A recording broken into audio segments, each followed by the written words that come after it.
Tinitingnan ko po yung pong halaman na napansin ko po na talaga po nga palang pagka po nag-uulan ay malabas po siya at kaganda-ganda po niyang tingnan.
Hello po, magandang buhay po sa ating lahat. Kumusta na po kayo? Kumusta na po ang inyong paghalaman? Nakaupo na naman po ako dito po sa aking paborito pong upuan pong bato. Kung mapapansin nyo po, ang halaman pong nasa harap po ng camera ay strawberry. Ito po ang strawberry kong tanim. Hindi pa lang po namumunga. Siguro hindi pa po time nila para, o hindi pa po season nila para magbunga. Kumusta na po ang inyong paghalaman? Sana po ay nag-i-enjoy pa rin po kayo.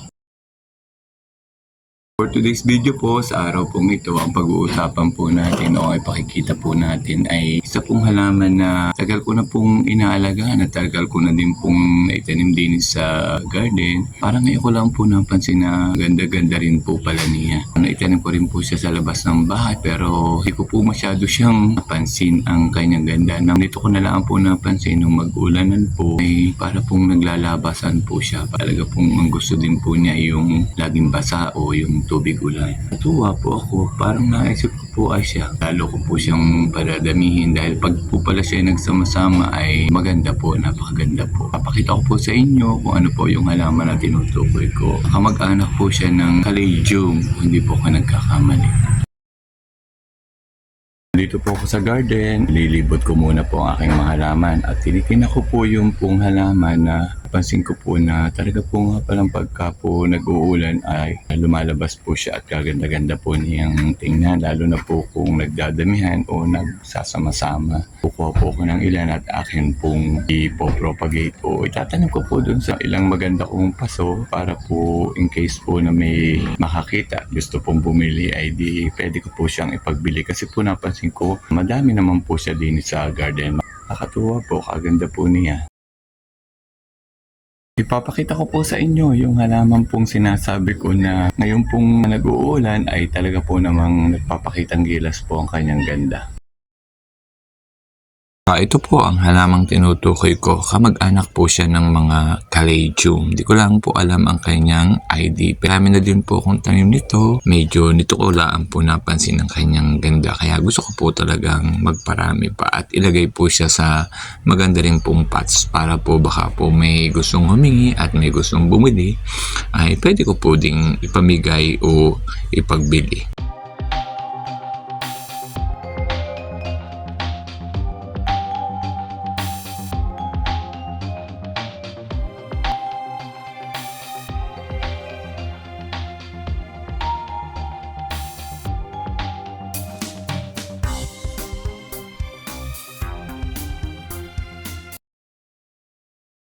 Nanguha po ako ng ilan na pwede ko pong itanim at i-propagate at ilagay po sa magandang pots para po maganda rin pong tingnan pagka siguro sa pots po nakalagay.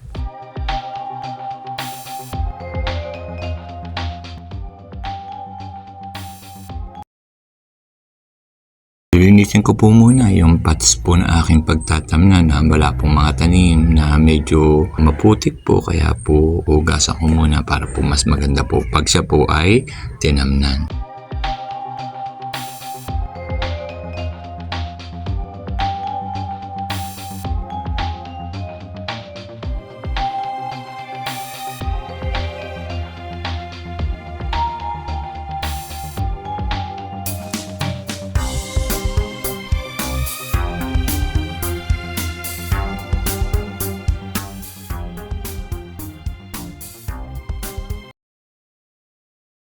Bago po natin itanim, ang atin pong itatanim ay nililinisin po muna, ayusin ko po muna ring lupa, ang propagation area kong are para po hindi naman po magulo. Para dire-diretso na po pagka po itinanim po yung halamang gusto nating itanim.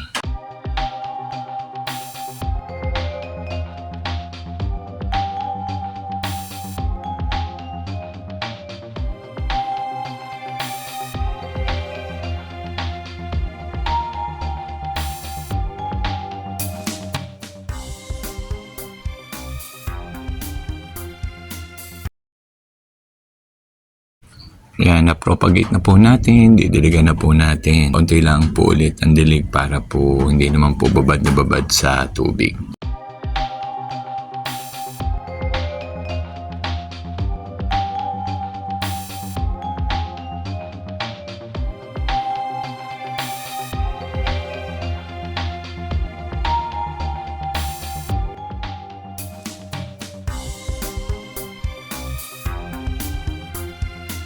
Ito na po ang ating pong naitanim. Nakakatuwa na pong tingnan. Pwede rin po yung ipagbili kasi nasa magandang pots na po yan. Yan po ang halamang talaga pong may kanya rin nga pong ganda. Nakakatuwa naman po at ang halaman pong ito ay kasama po ng mga akin pong mga pinagtatanim noon pero hindi po nakakaagaw pa sa akin ng pansin pero nito pong mag-ulanan ay nakaagaw po talaga ng pansin dahil naging maganda po ang kanyang kulay lalo na po pagka siya nga po ay sama-sama kaya papakita ko rin po sa inyo yung iba pa pong mga tanim na ganito pong halaman doon po sa lalo na po doon sa labas ng aming bakod yung po ay pinaglalagyan ko po ay ngayon po ay talaga po namang nagdamihan na.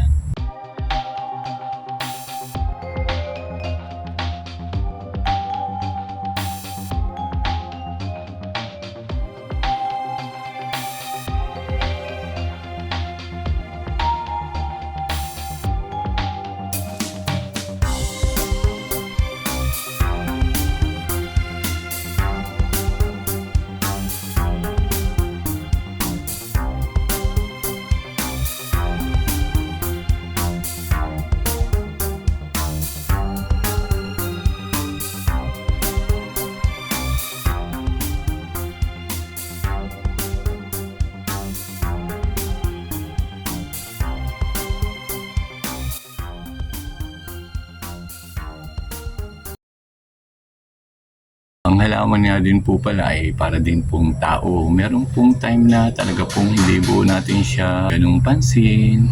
Para po siya mapansin ay nagpapakitang gilas din po siya. Ang tao po minsan ay nababaliwala po natin. Minsan po ay hindi po natin napapansin. Pero muli po pag nagpakitang gilas po siya ay talaga pong unti-unti pong magugulat ulit po tayo sa taong ito. Ganon din po ang halaman. May time po na talaga pong siya ay mag-bloom, may time po na hindi po tayo sa kanya nakapokus. Dadating po ang araw ay siya naman po ang ating pagtutuunan ng pansin.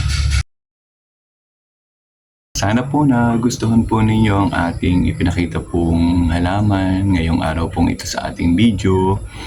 Tingin po kayo sa inyong garden, baka meron din po kayong ganong halaman. Ayun po ay napakadali pong buhayin at napakadali pong paramihin. Kaya hanggang dito na lang. Maraming pong salamat sa inyong pagsama muli sa akin pong garden, sa akin pong paghalaman, sa akin pong pagbibideo. Salamat po sa inyong suporta. Hanggang sa susunod pong video. Bye-bye po.